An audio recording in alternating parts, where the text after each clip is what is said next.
On April 4th, 2026, Easter Saturday, Newark Liberty International Airport recorded 121 delays and 9 cancellations in a single day. United Airlines was the hardest-hit operator, with 5 cancellations and 49 delayed flights. Between 15 and 20,000 passengers had their journeys destroyed in 24 hours. Flights to London, Paris, and Frankfurt ground to a halt simultaneously. And the day couldn't get any worse. The FAA maintains a restricted ceiling of 72 operations per hour at Newark, extended through October 24, 2026. The airport's nominal capacity is 77 operations per hour. Under normal conditions, the system would already be operating at the limit. Today, it's operating below it.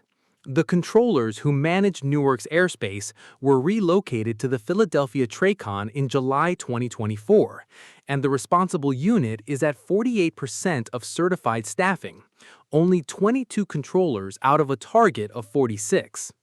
In the same week the FAA was extending the cuts, United announced direct flights from Newark to Split in Croatia, to Glasgow, and to Bari in southern Italy.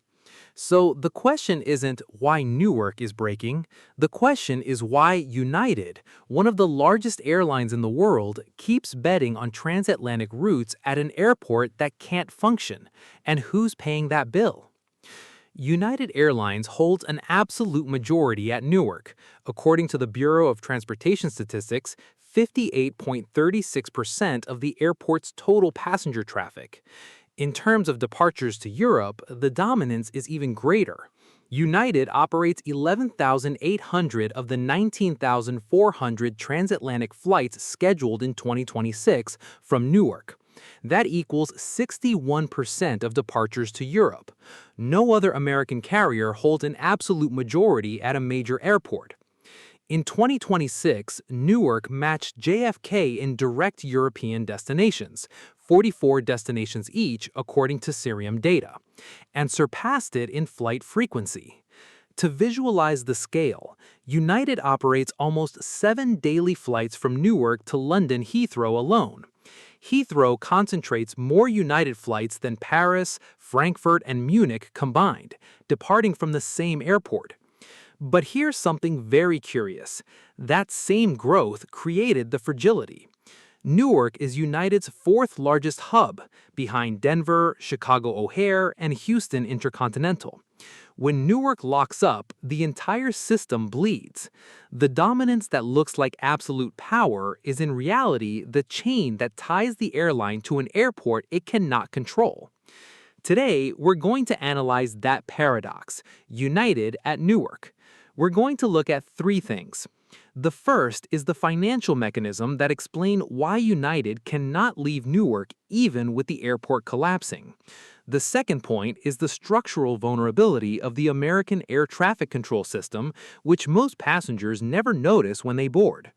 And the third, and most interesting, is the transatlantic bet the airline is making right now, on top of a system the FAA itself classifies as fragile. Here's what the airlines don't advertise in their commercials. First mechanism, Newark is United's only hub in New York. Without Newark, United loses access to the most lucrative business market in the United States, where Delta dominates JFK and American splits JFK and LaGuardia. The slots at Newark are so valuable that in 2016, the Department of Justice blocked an attempt by United to increase its share from 73 to 75% via Delta slots. The asset United already controls is its greatest treasure. Second mechanism, the hub model. United uses Newark to feed mainly transatlantic connections with extremely low density, geared toward high yield per passenger. Each flight to London or Frankfurt carries connecting passengers from dozens of American cities, feeding a single high-margin transatlantic route. Third mechanism, the economics of exclusivity. In 2026, United operates 14 European destinations that no other American airline serves directly.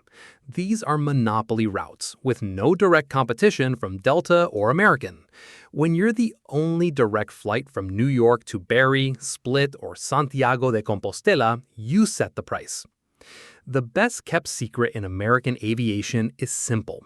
Every domestic passenger boarding at Newark is, without knowing it, financing United's most profitable transatlantic operation.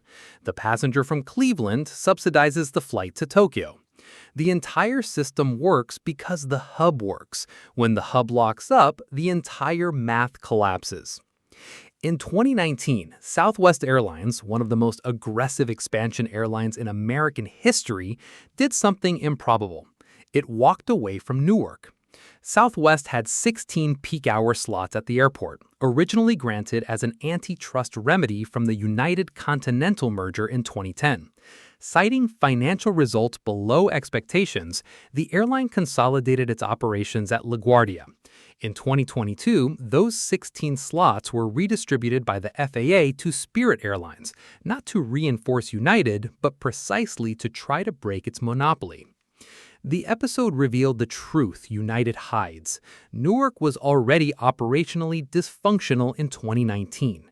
The chronic delays, the saturated infrastructure, and the complexity of the airspace made the airport unviable for a low-cost model that depends on fast turnaround. Even when competitors receive slots, they prefer not to use them. But this time, the stakes are higher. In 2019, Newark had problems. In 2026, Newark has a federal regulatory ceiling, and the FAA is 3,000 certified controllers below the national target of 13,800. United's response was the largest transatlantic expansion in the airport's history. On April 30th, 2026, the airline inaugurated the first direct flight between the United States and Croatia in Split, a route that had never existed in commercial aviation. 3 flights per week on a 767-300. On May 1st, Bari. On May 8th, Glasgow, daily, on the route that had been without a direct flight since before 2019. On May 27th, Santiago de Compostela, the first direct flight in history between the U.S. and the city at the end of the Camino de Santiago. All taking off from Newark, all operating under the FAA ceiling. The scale is impressive. United will operate up to 210 daily transatlantic flights at the peak of summer 2026, connecting 36 European destinations, with about 770 transatlantic round-trip flights per week. 14 of those destinations are not served by any other American carrier. The unusual innovation is in the geographic logic. United isn't attacking traditional routes like Paris or Rome, where Delta and American compete aggressively. It's building monopolies in secondary destinations, cities where United is the only direct American option. Each of those routes captures 100% of premium point-to-point traffic. But the vulnerability of the bet is the very ground at Newark. The ceiling of 72 operations per hour is just 5 below the normal capacity of 77, and the controllers working today on mandatory overtime for more than 18 consecutive months cannot sustain this indefinitely. While United bets everything at Newark, Delta Airlines operates at JFK with no regulatory ceiling. Delta launched its largest transatlantic schedule in history for summer 2026, more than 650 weekly flights to nearly 30 European destinations, including new routes to Olbia in Sardinia, Malta, and Porto. And there's a new threat United didn't have before. Alaska Airlines entered the transatlantic market in 2026 with daily flights from its Seattle hub to London Heathrow, Rome, and Reykjavik, operating the Boeing Dreamliner. The asymmetry is structural. Money alone doesn't solve it. United can buy more Boeing, it can announce more routes, but it can't buy slots at an airport where it doesn't operate. It can't force the FAA to remove Newark's ceiling. It can't train air traffic controllers overnight. The certification process takes up to 6 years, according to the GAO. United Airlines is betting everything on an airport that the FAA itself considers structurally fragile. It's building America's largest European gateway on top of a system that already operates at the limit. It's adding routes to Croatia while the Philadelphia T-rank in Area C works with 48% of the staffing target. There's no plan B. There's no exit. The dominance of nearly two-thirds of the Newark market, which looked like strength, is in fact the chain that ties the airline to the airport. The bet is going to resolve itself between now and October 2026, when the FAA ceiling may be extended again, or adjusted. The billions invested in wide-bodies, slots, and marketing depend on that. The race has begun, and the passenger is financing it. If you want to understand the real money that moves commercial aviation, subscribe for more analyses. See you next time.